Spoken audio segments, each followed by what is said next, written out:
A real friend.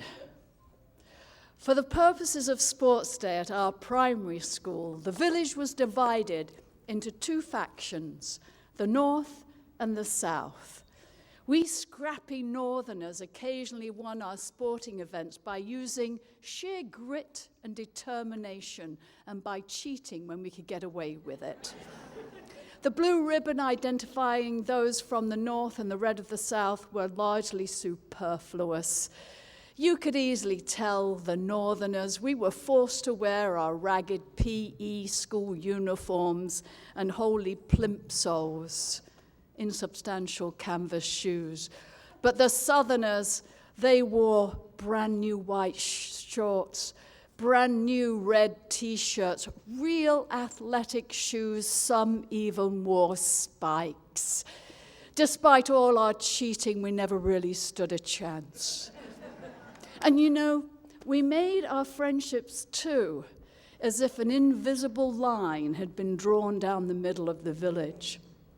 The kids who lived in the predominantly government-owned council houses in the north rarely made friends with the middle-class kids who lived in detached houses and bungalows that their parents actually owned, and where in the back gardens they grew flowers instead of potatoes.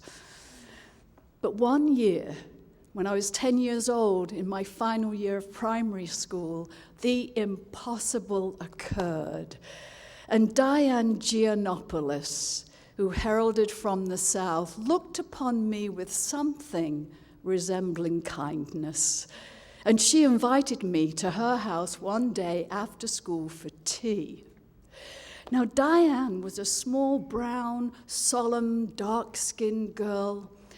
Her silky hair was cut all one length, and it was pulled to the side and tied in a partial ponytail by a large brown satin bow. Though unremarkable in many ways, an air of hopeless sophistication surrounded Diane on account of the fact that her parents were divorced, which would have been a scandal had it not been for the fact that her father, a mysterious, wealthy foreigner, had left them well provided for. Diane and her mother still lived in the large detached house that had a telephone and an automatic washing machine. Forms of technology that would take years to arrive on Charnwood Avenue where I lived. Well, the invitation was greeted at my house by total disbelief. And on the morning of the tea party necessitated a great deal of scrubbing that left me glowing an unhealthy salmon pink. The night before, my mother laid out a freshly laundered white shirt, usually one did for the entire week, and she ironed my navy blue pleated skirt. It was a hand-me-down, worn shiny by years of use. And I have to say, the event exceeded all my expectations. When we arrived, Mrs. Giannopoulos had just got out of the bathtub. At 4 o'clock on a Wednesday afternoon. In my house, all 6 of us, one at a time, shared the same bathwater once a week on Saturday nights. So in the unlikely event that we woke up in the morning and decided to go to church, we wouldn't be found wanting. And not only that, but Mrs. Giannopoulos wore a bright red dressing gown that barely reached to her knees and failed to disguise the fact that she was completely naked underneath. My mother wore a thick flannel affair that managed to disguise the fact that she was human. Let alone there was a naked body beneath it. Well, Mrs. Giannopoulos looked at me from head to toe, taking into account the frayed cuffs of my now ink-stained shirt and shiny skirt. She emitted a sigh of exasperation And then with a dismissive wave of her cigarette, she bade us go and wash our hands while she went into the kitchen to make the tea. The bathroom was a revelation. Pearly white tiled walls, thick plush bathroom mats that swallowed my feet as hungrily as sinking sand, a low pink toilet on which my granddad might be able to lower himself, but he would never get back up again. There was a pink wash basin and pink bathtub, and I compared that little toilet with the monstrous lav at our house, with the metal tank on the wall above and the long chain and wooden handle for flushing. Technology we considered revolutionary compared to the outhouses that we'd been used to. But not only that, there was no evidence to suggest that anyone had just taken a bath, which meant that they had 2 bathrooms. I could hardly take in the magnitude of this alien reality. But I washed my hands and followed Diane down to what she called the dining room. We sat down and Mrs. Giannopoulos arrived with a large tray. She hadn't even bothered to get dressed to make the tea. I was dizzy with delight. And then I stared open-mouthed at the food she had prepared. Tinned spaghetti on toast, and as many Kit Kat bars as we wanted for dessert. Store-bought luxuries that we Blount kids coveted with almost a biblical passion. I resisted a momentary impulse to grab a handful and stuff them into my school satchel, but I remembered my manners. Thank you, Mrs. Giannopoulos. My words did the breaststroke in the pond that had gathered in my mouth. Another dismissive wave of the cigarette, and she disappeared into the hallway, and we heard her murmuring and laughing into the telephone. I waited and watched Diane. She picked up her knife and fork, and she cut off a tiny piece of toast and popped it disinterestedly in her mouth. I tried to follow her suit, but I was already a lost cause. One delicious whiff of the tomato sauce pushed all notion of polite restraint aside. I picked up my knife and fork, bent my head to the task, and shoveled in great mouthfuls of tea and toast and spaghetti. At last I sat back and sighed in satisfaction. Diane was staring at me in a sort of horrified fascination. As if she couldn't imagine that I could eat another mouthful, she said, "We'll have dessert later." And for a moment I was bereft. "We're going outside to play," she informed her mother. Well, the back garden consisted of a lawn. It was as smooth as green velvet, surrounded by a border of flowers. It was dominated by a tall tree that sheltered a little playhouse and a neat little shed. "Let's climb the tree," I yelled. Diane said, "I'm not allowed to climb trees," as if that settled the matter. "We'll play dress up." And I could tell by the way she said it, I had very little choice in the matter. My heart fairly plummeted when I saw the array of fairy princess dresses on the little hooks inside the playhouse. In no time at all, Diane had transformed herself into a yellow fairy, and then with a firm efficiency that fairly took my breath away, she took a pink confection, put it over my head, and before I knew what had happened, I was a fairy. A wand completed my humiliation. Well, I watched Diane as she pretended to prepare the tea. She poured it into tiny little cups on the table, and I lowered my oversized self into the undersized chair. And then I tried to enjoy myself, as Diane obviously was. But after supping numerous cups of air, even she began to get bored.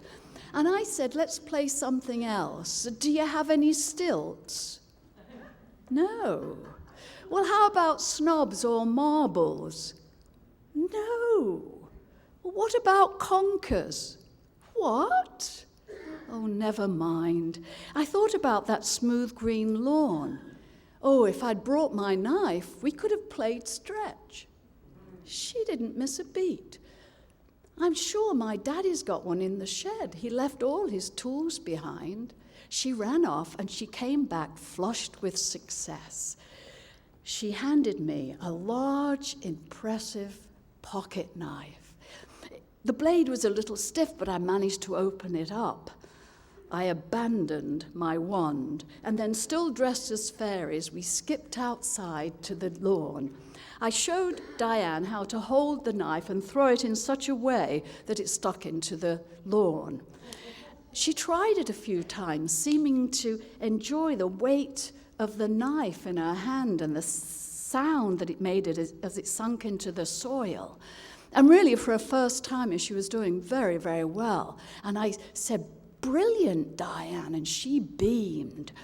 Well, then I explained the rules. You had to stand facing one another, and then taking turns, you had to throw the knife a few inches to the right or left of one another's foot. You then had to move the knife and move your foot to that place. You see, eventually you get so far apart, one of you would fall over, you would lose.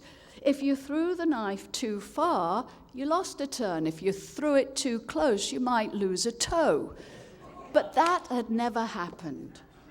Well, we started to play, and Diane was thoroughly engrossed in the game. She gripped that knife as if her life depended on it.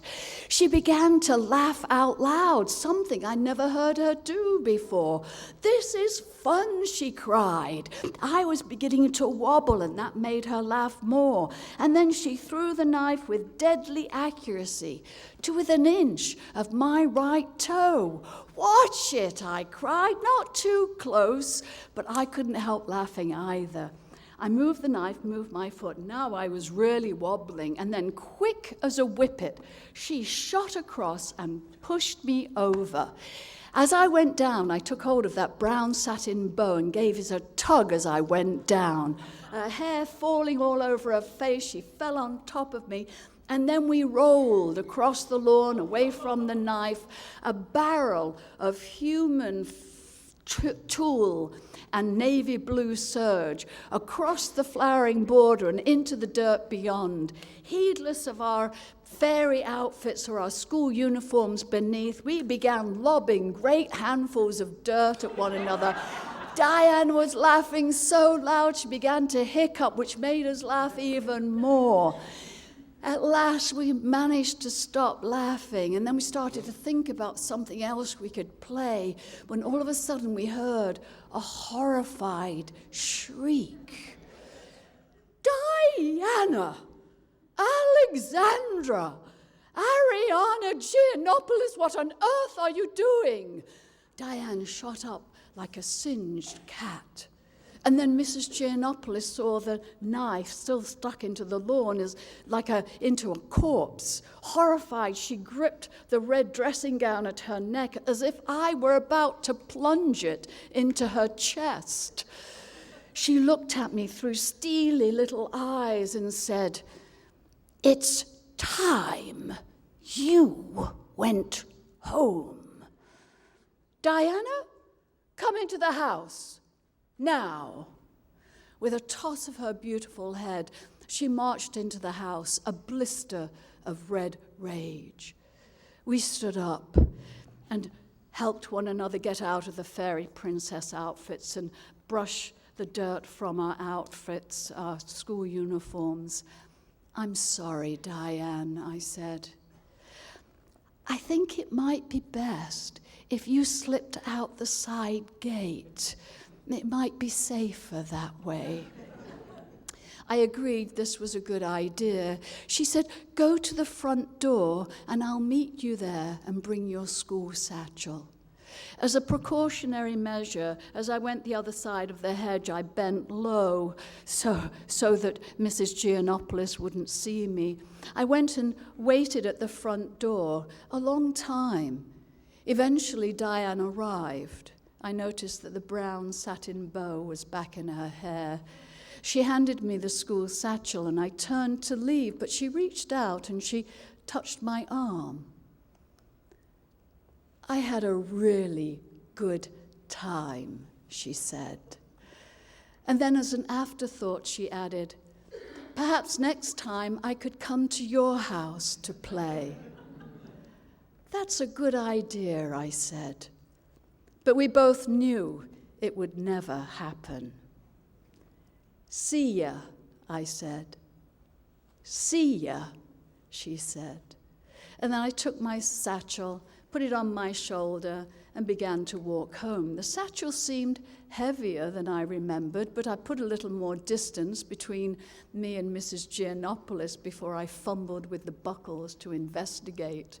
When I opened it up, Diane had stuffed my school satchel to the brim with Kit Kat bars. Now that's what I call a real friend, I thought to myself as I tore ravenously into the first bar. And then, munching happily, I turned my face toward the north, which was, after all, where I belonged. Oh.